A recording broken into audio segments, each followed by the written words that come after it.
दोस्तों इस वीडियो में हम लोग समझेंगे पे लेटर कैसा होता है, लेना चाहिए या फिर नहीं लेना चाहिए। तो एक बार फिर से आप सभी का स्वागत है IND बैंकिंग पॉइंट चैनल में। और इस वीडियो में आसान भाषा में हम लोग समझने वाले हैं। वीडियो अच्छा लगा तो लाइक शेयर सब्सक्राइब जरूर करिएगा। तो दोस्तों सबसे पहले हम लोग समझते हैं कि पे लेटर क्या होता है, कैसा होता है। तो देखो पे लेटर जो है बाय नाउ पे लेटर कह सकते हैं, पोस्ट पेड कह सकते हैं। तो लोन का दूसरा नाम आप पे लेटर कह सकते हैं। इसमें आपको बैंक या फिर कोई कंपनी आपको क्रेडिट लिमिट देती है, मतलब कर्ज के रूप में कुछ पैसे उधार देती है, जिसका इस्तेमाल आप लोग तब करते हैं जब आपके पास पैसा नहीं होता है या फिर जब जरूरत होता है तब आप इस्तेमाल करते हैं और फिर उसको पैसा आप ऑनलाइन के रूप में ही लौटाते हैं, जो कि समय पर लौटाते हैं। तो पे लेटर में होता यह है कि पहले आप इसका पैसा इस्तेमाल कर लो, नहीं है आपके पास तो, और बाद में इसका पेमेंट कर दो। ठीक है, तो अच्छे से समझ के अब ये पे लेटर होता कैसा है। देखो पे लेटर में आपको लिमिट मिलता है वो मैंने बता दिया, लेकिन इसमें जो भी आपको लिमिट मिलता है ना वो आपके सिविल से लिंक होता है। सिविल के बारे में आप लोग जानते होंगे, नहीं जानते हैं तो बताइएगा,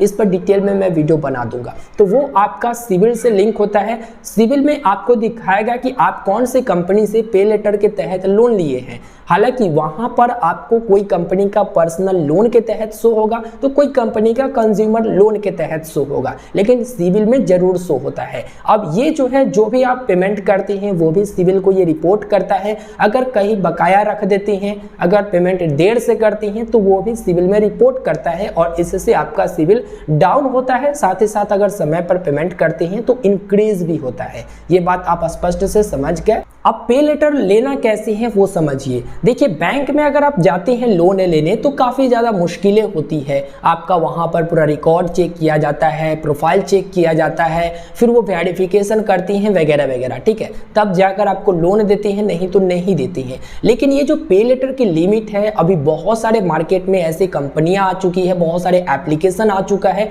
जो इंस्टेंट आपको लोन ऑनलाइन के तहत दे देता है। ऑनलाइन अपने आधार कार्ड से KYC कंप्लीट करती हैं, 5,000, 25,000, 30,000 ऐसे करके आपको क्रेडिट लिमिट उनके तरफ से दे दिया जाता है। तो 5 मिनट के अंदर आप पे लेटर लिमिट ले सकते हैं। आगे भी मैं वीडियो बनाऊंगा, टेंशन वाली बात नहीं है, बस चैनल को सब्सक्राइब कर लीजिएगा। तो 5 मिनट के अंदर आपको ये क्रेडिट लिमिट दे देती है। इसमें बहुत सारे ऐसे कंपनी होती है जो रेस्ट्रिक्शंस लगाए रहती है कि आप ऐसे ऐसे ही सिर्फ ट्रांजेक्शन कर सकते हैं। बहुत सारे ऐसे कंपनी जो पे लेटर सर्विस देती है वो QR कोड को स्कैन करके पेमेंट करने की ऑप्शन भी देती है। तो आप ट्रिक वगैरह लगाकर उनके पैसे अपने बैंक अकाउंट में ले सकते हैं। जितना दिन का अवधि इंटरेस्ट फ्री मिलता है उतना दिन के लिए, और उसके बाद उनका पैसा चुका सकती हैं। तो ऑनलाइन पे लेटर लिमिट लेने के लिए ना आपके आधार कार्ड में मोबाइल नंबर लिंक होना चाहिए, फिर कोई एप्लीकेशन जो ट्रस्टेड एप्लीकेशन है, सही कंपनी है, उसमें से आप अप्लाई करते हैं एप्लीकेशन के वाया और आपको लोन दे दिया जाता है। ठीक है,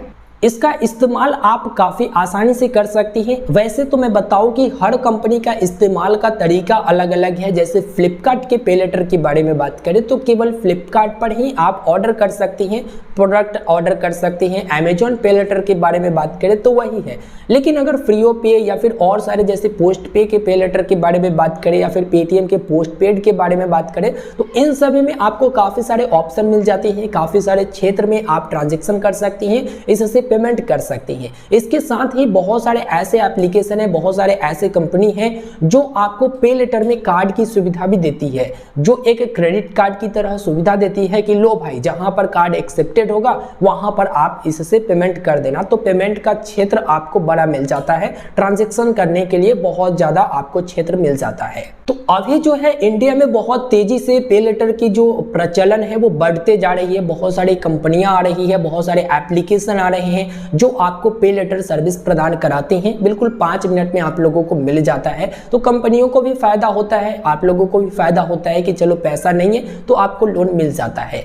अब सवाल आता है कि पे लेटर लिमिट आपको लेना चाहिए या फिर नहीं लेना चाहिए। तो देखो पे लेटर लिमिट अगर आप लेते हैं तो अच्छाई भी है और बुराई भी है। जैसा कि मैंने आपको बताया बताया कि आप लोन लेते हैं या फिर पे लेटर लिमिट लेते हैं या फिर पोस्टपेड लेते हैं तो ये आपके सिविल रिपोर्ट में रहता है और इससे आपका सिविल स्कोर डाउन भी होता है और इंक्रीज भी होता है। समय से पेमेंट करेंगे तो इंक्रीज होगा, अगर लेट कर देते हैं तो डाउन हो जाता है। कई सारे ऐसे कंपनियां भी होती हैं जो समय से आप पेमेंट कर दोगे लेकिन लेट अपडेट के कारण आपका सिविल स्कोर डाउन कर देता है। तो इस तरह से दिक्कतें आ सकती हैं जब आपका सिविल स्कोर डाउन हो जाता है। उसके बाद आपको कोई बैंक जल्दी लोन नहीं दे सकती है और ना ही आपको जल्दी क्रेडिट कार्ड मिल सकता है। इसलिए जो व्यक्ति होता है उनका सिविल स्कोर अगर बढ़िया रहता है तो इससे बैंक समझती है कि चलो ये व्यक्ति बहुत अच्छा है, अभी तक जो भी क्रेडिट कार्ड या फिर पे लेटर या फिर जो भी लोन लिया है इसका भुगतान समय से किया है, यानी ट्रस्टेड बंदा है, इस पर विश्वास किया जाए। तो ये आपका प्रोफाइल होता है, ये आप समझ सकते हैं कि अपने सिविल रिपोर्ट या फिर सिविल स्कोर के तहत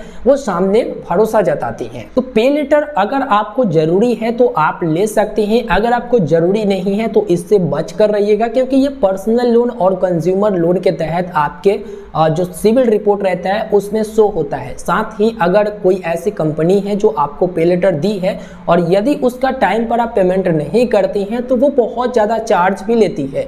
तो आप लोगों को ज़रूरत के हिसाब से सोचना चाहिए, ऐसा नहीं कि सब कोई पे लेटर ले रहा है तो हम भी ले लें, ज़रूरत नहीं है तो मत लीजिए। मैं तो इतना ही कहूँगा, क्योंकि इसका एडवांटेज भी है और डिसएडवांटेज भी है जो कि बहुत बड़ा है। तो मैं आपको डिटेल में जानकारी दे दिया हूँ, लेना चाहिए या फिर नहीं लेना चाहिए लास्टली आप खुद सोच सकते हैं। अगर आपके पास पैसा है तो मैं मना करूंगा कि पे लेटर नहीं लीजिए, क्योंकि लेकर क्या फ़ायदा, झूठ मूठ के और कर्ज लेकर आप मतलब हमेशा उसी में रहोगे, कभी ये चार्ज कभी वो चार्ज। तो इससे बढ़िया है कि नहीं लीजिए। लेकिन अगर आपको ज़रूरत है, आपको लगता है कि इस तरह के लिमिट की ज़रूरत है जो बाद में हम सही समय पर इसका भुगतान कर देंगे, तो आप बेहिचक ले सकते हैं, 5 मिनट के अंदर मिल जाता है। बैंक लोन लेने की ज़रूरत नहीं है बैंक से, बस आपको छोटा मोटा अमाउंट की ज़रूरत है तो आप पे लेटर के तहत ले सकते हैं और कुछ दिनों के लिए ज़रूरत है तो ले सकते हैं। और बैंक से अगर लोन लेना है तो आप जा सकते हैं, लेकिन पे लेटर के बारे में मैंने इस वीडियो में बताया। उम्मीद करते हैं अच्छे से समझ में आ गया होगा। कोई डाउट है